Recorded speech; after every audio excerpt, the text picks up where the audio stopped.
Good afternoon, students. In the last lecture, we have discussed the vegetative reproduction in Finaria. Now, today we will deal with sexual reproduction in Finaria.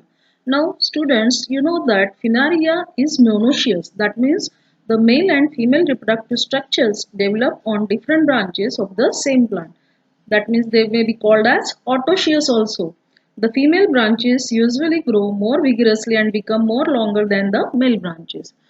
Now we will see in detail. First of all, the antheridium or the antheridial branch, or it is also called as anthridiophore or the male branch. Antheridia are born in groups at the expanded convex apex of the main axis. They are surrounded by rosette of leaves which are spreading and called as perichetium. These leaves are larger and are arranged more compactly on the axis than the vegetative leaves. A larger number of long multicellular capitate hairs, the paraphyses, are intermingled with the antheridia. The paraphyses contains chloroplast, and besides their photosynthetic activity, they protect the antheridial head against loss of water by transpiration. They also hold water between them and by capillary action and secretes a mucilaginous substance which helps in the liberation of anthrozoids. Now we will see the structure of mature antheridium. The mature antheridium has a long multicellular stalk and a club-shaped body of red or dark orange color. Now you can see it is a dark orange color body. The single layered antheridial jacket encloses a large mass of androcytes. At the tip of the jacket layer, there is only one or rarely two relatively large hyaline cells which forms operculum.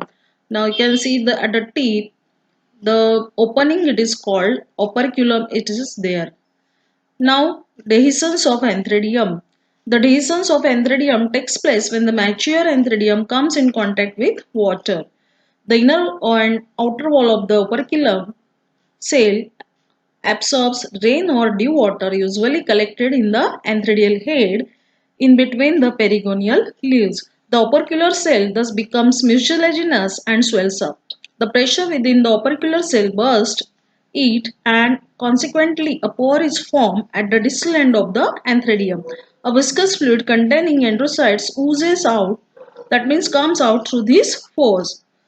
The release of the androcytes from the antheridium is also facilitated by the contraction of antheridial wall by the hydrostatic pressure of the solan contents within the antheridium. The androcytes, they are also called as anthrozoids also or sperms. They spread out in the form of thin and delicate film. The membranous wall of the androcytes are dissolved in water and spirally coiled biflagellate anthrozoids are liberated. And now you can see that the sperms or anthrozoids, these are elongated spirally coiled biflagellate structures with elongated nucleus in the center.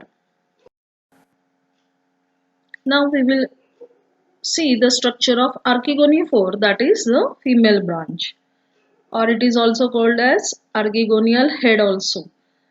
Now the archegonial branches arise laterally at the base of the male branch. Archegonia are born in groups at the apex of these branches. They are surrounded by clusters of leaves known as perichetial leaves. Paraphyses are also present intermingled with the archegonia. Now if you study, you will see that different archegonia they are present. Okay, and now we will see the structure of single archegonium or mature archegonium. The mature archegonium has a massive stalk and a solan venter in the center and an elongated neck. The archegonial jacket is double layered in the ventral region and single layered in the neck region. There is a row of 6 or more neck canal cells in the neck. The venter contains a venter canal cell and an egg.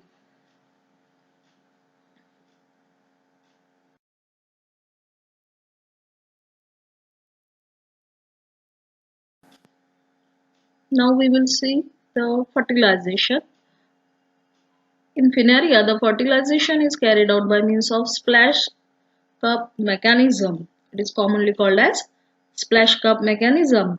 Now, during fertilization, rain or dew water usually accumulated in the enthedial and archegonial clusters, and it helps in fertilization. The apical cell of the enthedium, which forms operculum, absorb water and burst. Now the bursting takes place. The spirally coiled biflagellate anthrazoid escape from the anthedium while still enclosed within a vesicle. The vesicle eventually dissolves in water and the anthrazoids are set free. Now here the anthrazoids, they are free. At the same time, the neck canal cell and the ventral canal cell of the archegonium degenerate and form a mucilaginous mass. The mucilaginous mass absorb water, and as a result, the cover cells present at the top of the neck are forced apart. Thus, a free passage is formed for the entry of the anthrazoids. The transfer of anthrazoid from the anthedial head to the archegonial head is brought about by raindrops. The archegonial heads are usually at the lower level than the anthedial heads, and as such, the water drops containing anthrazoids trickle down from the anthedial to the archegonial head. In submerged plants, transfer of anthrazoids to archegonia is facilitated by water current. Sometimes transfer of anthrazoid is accomplished by microscopic insects also. Entry of anthrazoids into the archegonium is due to the chemotactic influence of the mucilaginous substance present in the neck. The chemotactic attraction is possibly due to the sugars present in the mucilaginous substance. Although a large number of anthrazoids enter into the neck of the archegonium, only one of them fuses with the egg nucleus. And rest of the anthrazoids, they degenerate, and only one is possible to take entry into the egg.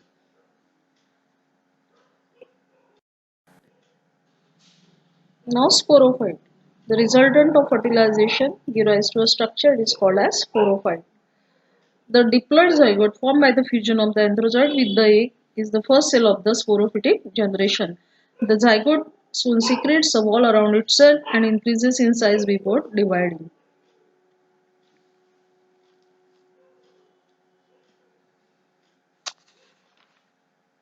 Now we will discuss the structure of mature sporophyte. Now in Finaria, the mature sporophyte is much more complex than that of the Hepaticopsida. It is differentiated into foot, seta and capsule. The foot is small dagger-shaped conical structure embedded in the archegonial branch. The seta is long, slender, more or less twisted, and stalk-like structure which appear and which supports the capsule at its distal end. Internally, the seta is differentiated into central conducting strand of thin-walled elongated cells surrounded by a cortex of relatively thick-walled cells. The conducting strand extends right up to the base of the capsule. It helps in the transport of nutrients and water to the capsule. Now the capsule is slightly oblique.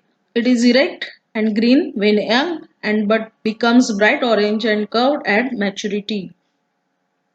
The complex internal structure of the capsule can be studied in longitudinal section. That means when you study the LS of capsule, it will show three distinct regions: apophysis, theca and apical region. Now apophysis. It is the basal sterile part of the capsule which connects the capsule with the seta. It helps in conduction of water and food. The apophysis is continuous above within the more fertile region of the capsule called as theca. Now next is the theca proper, or it is also called as theca. It is the middle part of the capsule which lies between apophysis and the opercular region. It is slightly bent cylindrical structure and constitutes the fertile part of the capsule. It has differentiated into following regions. First is columella. It is the central pith-like cylindrical portion of the theca composed of parenchymatous cells. The distal cone-shaped end of the columella projects into the concavity of the operculum, and at the basal constricted end of this is connected with the apophysis. The columella provides water and nutrients required for the development of spores in the spore sac. Now second part is the spore sac.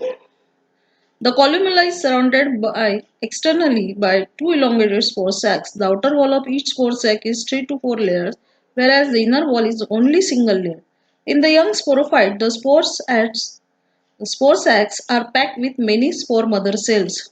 Each spore mother cell forms 4 haploid spores, and here important thing is that the elaters are absent.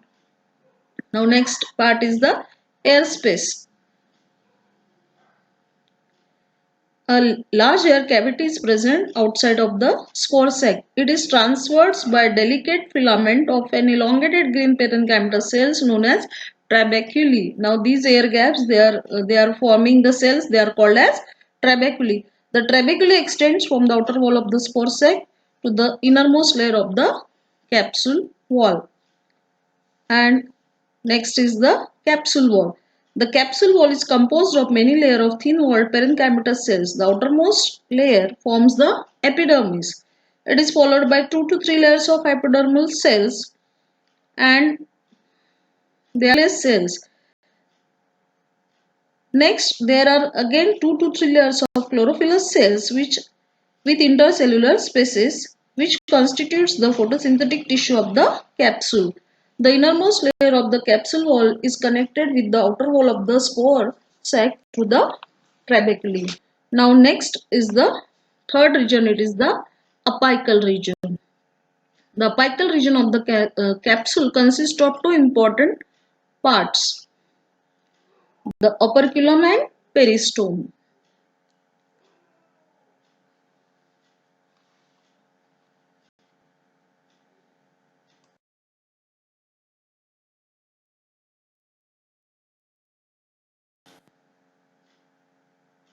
The apical region consists of two important parts, that is operculum and peristome. The young sporophyte is covered by calyptra which develops from the cells of the ventral wall. As the seta elongates, the calyptra ruptures at the base, but its upper part remains at the top of the capsule just like a hood. The hood protects the capsule from drying. It sheds just before the dehiscence of the capsule.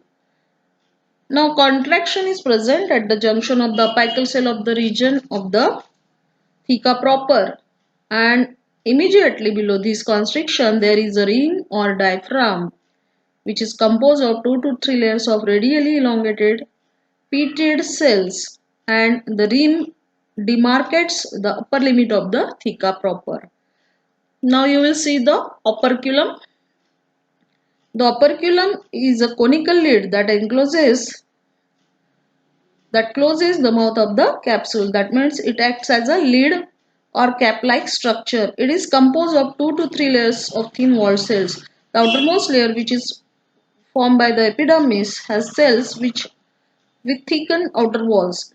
Few layers of lower part of the opercular cap form a ring of large conspicuous cells, that is the annulus. The annulus is made up of thin wall of cells which helps in the dehiscence of capsule. Now the peristome lies immediately below the operculum. It is attached beneath the edge of the diaphragm and consists of two rings of long curved triangular teeth. The teeth are simply the stripes of cuticle and they are not cellular. In each ring there are 16 teeth.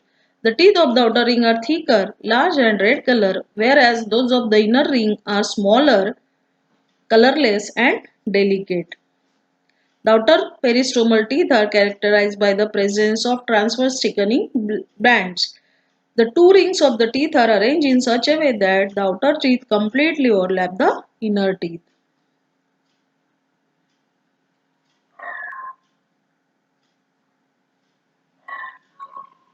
Now in this way you have to study the structure of capsule.